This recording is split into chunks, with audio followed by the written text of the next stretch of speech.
안녕하십니까. 향장유화 계면과학 및 실험 1 수업을 맡은 향산업전공 교수 박찬익입니다.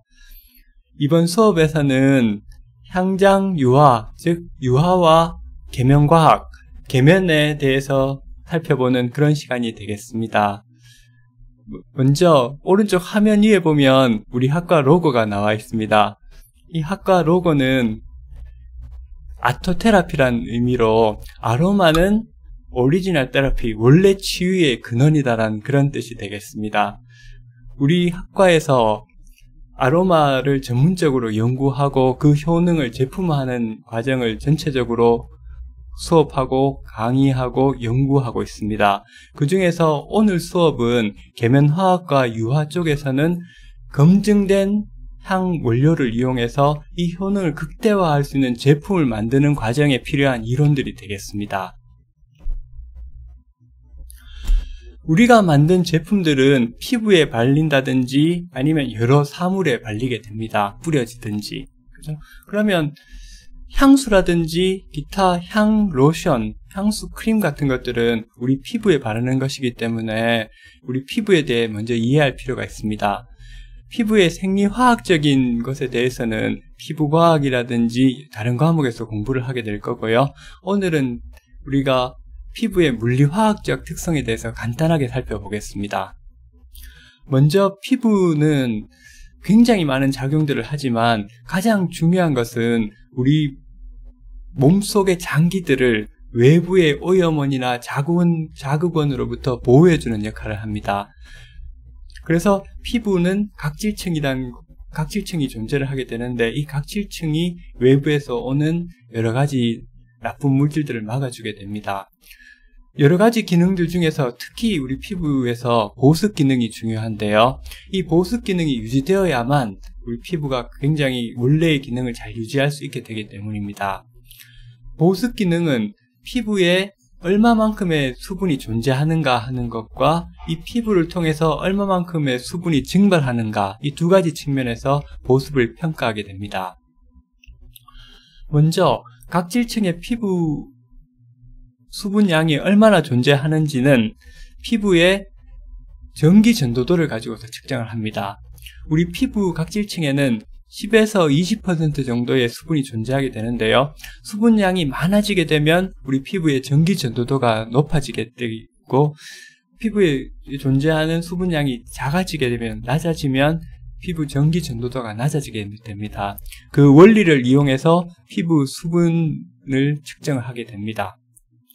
두 번째, 피부 각질층을 통해 증발하는 수분량이 많으면 우리 피부의 보습 상태가 나빠지게 됩니다. 그래서 피부 각질층을 통해서 증발하는 수분량을 이제 도표로 보시겠는데요. 바로 TWL이라고 해서 Trans Epidermal Water Loss, 즉 각질층을 통해 손실되는 수분량을 말하게 됩니다. 이 TWL 값이 높다는 의미는 우리 각질층 자체가 굉장히 좋지 않은 상태로 유지되어서 손실되는 수분량이 많다는 것을 의미하기 때문에 주로 피부 염증이 생기거나 여러 안 좋은 상태가 된다면 피부 각질을 통해 증발하는 수분량이 높아져서 TWL 값은 높아지게 됩니다. 그래서 우리 피부에서는 피부 수분 함유량을 높여주기 위해서는 물이 필요하게 되고요. 그 다음에 TWL 값을 낮춰주기 위해서는 기름이 필요하게 됩니다. 그래서 피부 보습을 하기 위해서 필요한 성분은 물과 기름이 되게 됩니다. 자, 그런데 문제가 있습니다. 물과 기름은 서로 섞이지 않게 됩니다. 그래서 물과 기름을 잘 섞어줘야만 우리가 항상 일정한 피부 보습능과 그 다음에 피부 보습 상태를 유지할 수 있게 됩니다. 물과 기름을 따로 바른다고 생각할 때 물을 많이 바르게 되면 피부 수분 함유량은 높아지지만 금세 증발하게 돼서 우리가 TW 값을 낮출 수는 없게 됩니다. 반대로 수분에 비해서 기름을 많이 바르게 되면 그 수분 양이라든지 기타 증발하는 건 많이 막아줄 수 있겠지만 사용감이라든지 피부의 끈적임이라든지 이런 느낌이 굉장히 좋지 않을 수 있습니다. 그래서 항상 일정한 양의 물과 기름을 섞어서 우리 피부에 전달할 필요가 있습니다. 그래서 우리 피부에 사용하는 화장품에는 물과 기름을 항상 일정하게 사용할 수 있도록 골고루 섞어줘야 됩니다.